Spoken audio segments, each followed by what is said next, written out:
ተረት ከአሌክስ አብርሃም። አንድ ቀን የጋሽ ጎንጤ አህያ ወደ አንበሳ ሄደችና ኮስተር ብላ፣ በነገራችን ላይ አህያ ብትኮሳተርም ባትኮሳተርም ያው አህያ ናት። በቃኝ መረረኝ፣ በቤት የሰው ልጆች ጀርባዬ እስኪገጠብ ባሪያ አደረጉኝ፣ በውጭ ጅብ እየተከታተለ ነፃነቴን አሳጣኝ። ቀኘን ይገነጥለኝ ይሆን ሆዴን ይቦተርፈልኝ ይሆን እያልኩ ስጋት፣ በመንደሩ ደግሞ ቡሌ መቆሚያ መቀመጫዬን አሳጣኝ። ደግሞ ቡሌ ማን ነው? የአያ ይሁን አህያ ነው።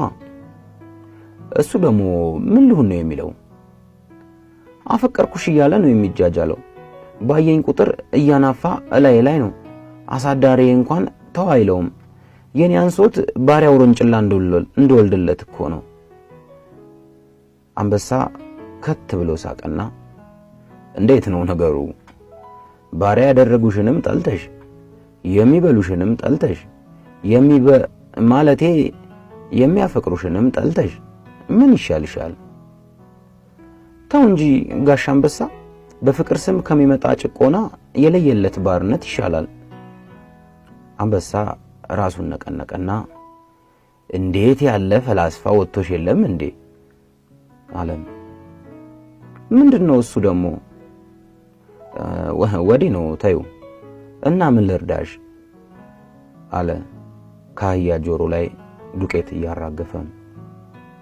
እንደማፈር ብላ፣ ይቅርታ ገና ከወፍጮ ቤት መምጣቴ ነው፣ ሳልለቃለቅ በቀጥታ መጣሁ እና አመጣጤ እንዳንተ ጀግና ሁኜ በነፃነት መኖር ፈልጋለሁ።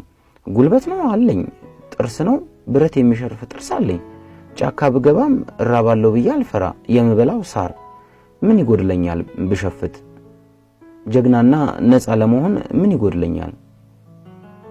አንበሳ አያት፣ እንደገና አያት፣ በደንብ አያት።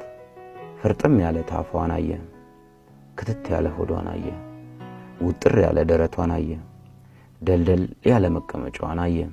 እናም አንበሳ የእጅ ሰዓቱን አየ።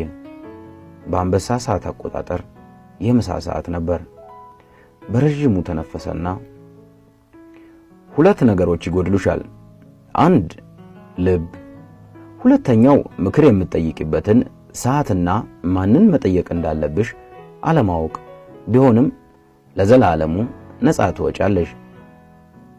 የዛን ቀን ማታ ጋሽ ጎንጤ መንደር ለመንደር እየዞሩ ያችን አህያ አይታችኋል